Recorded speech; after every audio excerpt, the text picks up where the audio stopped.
জাতিসংঘ শান্তিরক্ষা মিশনে বাংলাদেশের অংশগ্রহণকে বিএনপি সরকার এক নতুন উচ্চতায় নিয়ে গিয়েছিল। কুয়েত, হাইতি, রুয়ান্ডা ও অ্যাঙ্গোলা সহ বিভিন্ন মিশনে সশস্ত্র বাহিনী তথা আপনাদের অভাবনীয় সাফল্য আজ বিশ্বজুড়ে বাংলাদেশের ভাবমূর্তিকে করেছে উজ্জ্বল। এছাড়াও বেগম খালেদা জিয়া সেনা সদস্যদের কল্যাণে প্রতিটি সেনানিবাসে আবাসন উন্নয়ন ও সিএমএইচের আধুনিকরণকে সর্বোচ্চ গুরুত্ব দিয়েছিলেন। সশস্ত্র বাহিনীর স্বাধীনতা সার্বভৌমত্ব রক্ষার অত্যন্ত প্রহরী এটি মরহুমা খালেদা জিয়া মনে প্রাণে বিশ্বাস করতেন। আর সে কারণেই আমরা দেখেছি, দেশবাসী দেখেছে 2025 সালের 21শে নভেম্বর প্রচণ্ড অসুস্থতা সত্ত্বেও জীবনের ঝুঁকি নিয়ে হুইল চেয়ারে করে তিনি সেনানিবাসে উপস্থিত হয়েছিলেন। তার সেদিন সেনানিবাস থেকে ফিরে যাওয়ার পরে একদিন পরেই তিনি হসপিটালে অ্যাডমিট হয়েছিলেন এবং সেখান থেকে তিনি আর ফিরে আসেননি। এবং এটিই ছিল তার জীবনের সর্বশেষ অনুষ্ঠান। এর মাধ্যমে সশস্ত্র বাহিনী এবং প্রিয় বাংলাদেশের প্রতি বেগম খালেদা জিয়ার নিখাদ ভালোবাসা প্রতিফলিত হয়ে উঠেছিল। উপস্থিত সশস্ত্র বাহিনীর প্রিয় কর্মকর্তা এবং সদস্যবৃন্দ, সশস্ত্র বাহিনী কোনো নির্দিষ্ট ব্যক্তি, পরিবার কিংবা দলের সম্পত্তি নয়। সশস্ত্র বাহিনী একটি স্বাধীন রাষ্ট্রের শক্তি এবং মর্যাদার প্রতীক।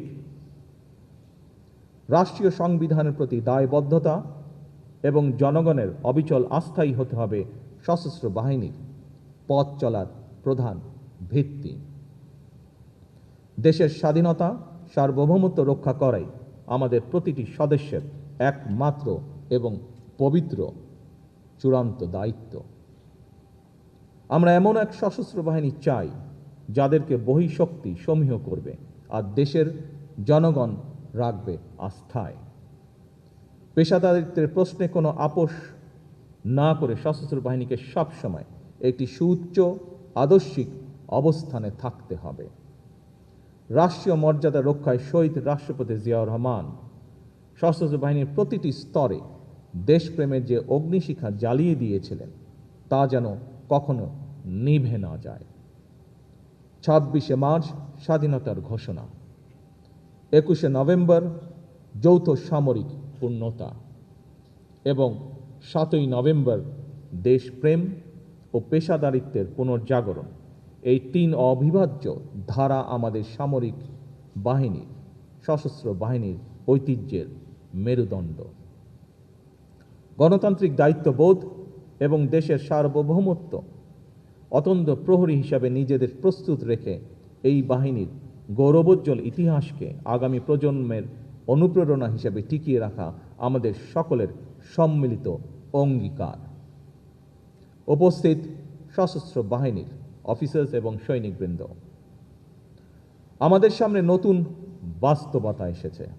বর্তমান সময় যুদ্ধের ধরন পাল্টেছে, বদলেছে নিরাপত্তারও ধরন।